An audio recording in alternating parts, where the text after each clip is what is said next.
Hi sweet friends, welcome back to my channel. My name is Cynthia and today you are watching the very first episode of Let's Talk Cake, where we are going to discuss my cake disasters, any of the questions that you may have, a lot of the things that customers asked me when I first started in my cake business and how I responded. I will also share with you any tips of expertise that I've learned throughout the way. So let's get started and let's talk cake.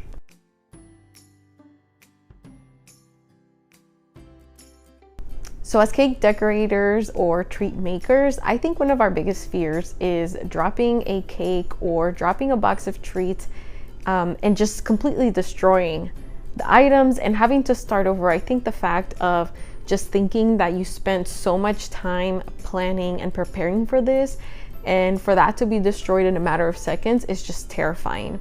When I first started my cake business back in Midland, I went approximately 7 to 8 months without dropping anything. So in the beginning, I was fearless. I thought that it was sort of a myth. I mean, I knew it could happen, but it had never happened to me. And I had never felt that devastation that you feel, or the embarrassment, or the desperation of having to start over and having to do a week's worth or 2 weeks worth of work in a matter of hours or minutes, because usually things like this happen right before an event or right before you're going to deliver.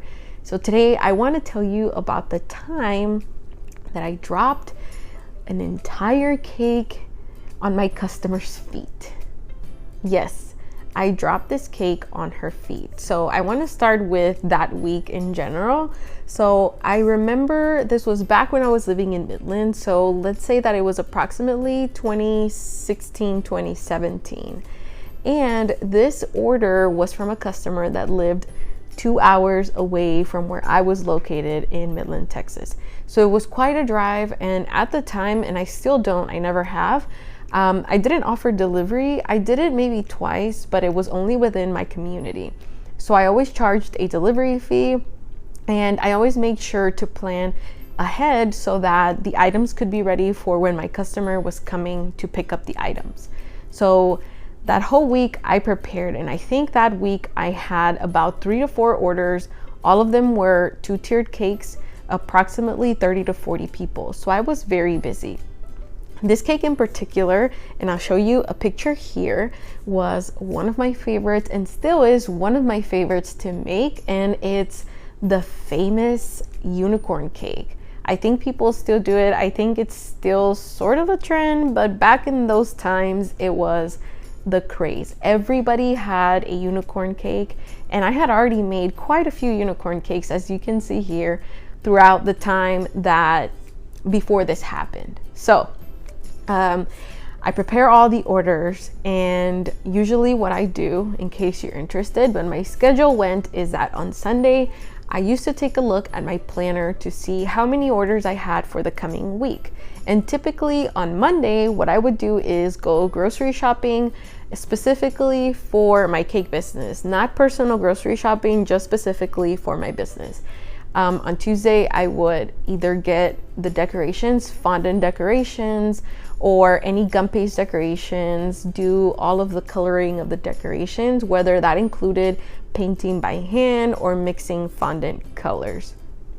Wednesday was usually my baking day and was also the day where I made fillings, where I made ganache. And also one thing I forgot to mention about Tuesday was typically when I made my fondant, because back in the day, I used to make my fondant from scratch, and I used the recipe from Sugar Geek, and I'll link it below. It's a fondant, a marshmallow fondant. I forgot what it's called, but I'll link it below. Her recipe is amazing. So I used to make this on Tuesday. So forwarding back to Wednesday, baking, fillings, ganache, anything that I was getting ready for my cake decoration, the actual decorating part. On Thursdays was when I would assemble everything. So assembling the cake, putting in the filling, just covering it with ganache, because if you've been around on my channel, I like to cover my cakes, whether it's buttercream or fondant, with a thin layer of ganache on the outside edges before I put the final coating to prevent bulging. And it's just, this is actually triggered by an incident that happened prior to this, which was in the very beginning. And I didn't think to include it because at the time I wasn't a real business. But now thinking back, this little incident is what triggered me just ganaching all of my cakes. And it's probably another episode of Let's Talk Cake, so I won't spoil that for you. But anyway, so I went ahead and assembled my cakes, and I came to this specific unicorn cake. And with this cake, she ordered a 10-inch unicorn cake with, I believe it was 3 layers. I'll insert the photo here, but it was a pretty big unicorn cake. It was only 1 tier, but it was a pretty big cake. It was vanilla flavor, and it was pretty basic. So it had vanilla flavor, and it had vanilla buttercream, and just the unicorn decorations all around it, the unicorn horn, the eyelashes, all the good stuff. She also ordered cakesicles, and I'll also go ahead and insert a photo here, and I believe she ordered donuts. I'm not quite sure, but I'll insert the order here so that you can see all that she ordered. So Friday rolls around, and this was Friday morning. So on Friday morning, I would just be doing finishing touches so that I was able to take photos of all of my cakes. And at the time, I was also introduced into the art of cake photography, or the art of selling your products through your photos, because essentially when you're buying something, and tell me if this isn't you, but if something looks beautiful in the photo, you're more likely to buy it. Like for example, a hamburger, or I don't know, a bouquet of flowers. So we buy and eat with our eyes, because the first thing that you see is a photo of something which triggers you to order it. So at the time, I was very much into cake photography. So I always made sure that Fridays was saved for final touches and for photographing my cakes, because typically all of my orders were picked up on Saturday mornings. And I always like to be ready. So I remember specifically at 11 a.m. I was completely done. It was the first time that I had actually met my entire schedule, my goals, my guideline, because some of the time I was running late and I would work into Friday night into Saturday morning, and I would go to bed like at 1 or 2 in the morning. So realistically, most of the time I was running behind. However, this was one of the days where I actually met my goals, and I was completely done with all of my orders, specifically with that unicorn cake at 11 a.m. I even texted my husband. I was like, hey babe, I'm completely done. I'm just gonna relax. I even took a nap. I put an alarm, because I also text my client and I said, hey, your order's ready. I know you're 2 hours away. So if you wanted to, instead of coming Saturday, because I know that your party is on Saturday, and usually the day of the party, people are rushing, you can just come on by. So she said, great, I'll be there around 1:30 or 2, because she was in the area. So I took a nap, put my alarm, everything was in boxes. And this is the first mistake that I made with this cake, and I think with a lot of cakes, and I just didn't realize it until that time. And ever since then, it's changed the way that I package tall cakes, because if you've been around in the industry, you know that there is tall cake boxes that are very beautiful, very sturdy, but they are very pricey. So at the time, I was using just cardboard boxes that I got from, I think it's called Wayland Packaging. They're very thick cake boxes. However, they weren't tall enough most of the time for like 2-tiered cakes, or cakes that had like decorations that stuck up like the unicorn did. So what I did is I placed the cake in the box, and I placed the unassembled or the disassembled top of the box next to the cake. So my customer knocks at the door, and mind you, she's a nurse. So my customer knocks at the door. She's there with the birthday girl, and they come slightly into my home at the time, and I handed the mom or the client the cakesicles, and then I said, I'll help you with the cake. And I think even just thinking about it, it triggers me a little bit. And to this day, I can't say that I've completely overcome the fear of dropping a cake.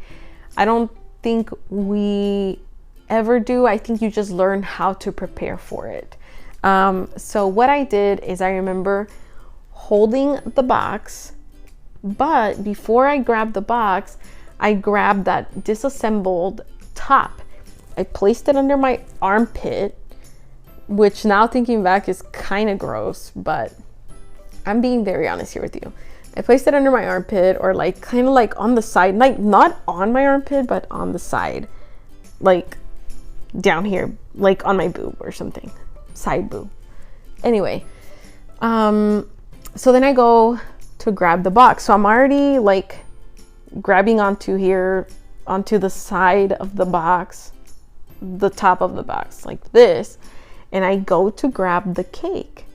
But as I'm sliding it off of the table, I don't know, still to this day, I don't really think I was thinking at the time, but as I'm sliding the cake, I did this motion. So I slide the cake, and I felt that the top of the box was sliding off of my side boob. So I'm sliding the cake. I feel it sliding out of my side boob. And what I did next, I think, is something I'll regret forever. It sounds very extreme, but it was traumatic. So when I feel it sliding off, the cake is on the edge of the table. I let go of the cake and I go, oh, this is sliding off. I tuck it back into my side boob. And by the time I go back to grab the cake box, I just kind of like saw it in a slow motion, and it just kind of like rolled down the table onto my customer's feet. It was on her feet, like it was on her shoes. And I just went blank. Like all I thought about was the hours I put of work. All I could think about how embarrassed I was. All I could think about was how this was the first time she was buying something from me, and this was her first experience. Like literally, this was the first time she was here. This was the first time she experienced Very Cherry Cakes, and Very Cherry Cakes dropped an entire cake on her shoes. And all I did was like, this was probably my face. This is me recreating something that I didn't see, because I couldn't see my face, but I was just like silent for maybe 10 to 15 seconds, but it felt like an eternity. So all I remember doing is saying, oh my God, I'm sorry. Oh my God, I'm sorry. Oh my God, I'm sorry. And I was just like holding on to my head. I was like, oh my God, I'm sorry. And she just like interrupted me, and she goes, are you okay? She said, you look pale. You look like you're going to faint. Sit down. Do you need water? And she's like offering me water in my house. She wasn't upset. I think she was more upset that it made me upset, you know, like I think she was more worried about me than she was about the cake. But then after I got over the shock, she looked at me and she said, it's fine. She said, the party's tomorrow. I can come back tomorrow. She's like, I really don't mind coming back. Don't worry about it. Just relax. Do whatever you have to do. She even said, she said, nothing happened to the cake. She said, it's still in the box. It's still fine, because when it fell on her shoes, but it got protected by the box. So basically what happened is that it fell, but it smushed the sides on the box. So technically it didn't touch the floor. So she even said, she said, just give me the same cake, just recover it. She said, and it's fine. She said, it's a cake. It's all good, right? So she left.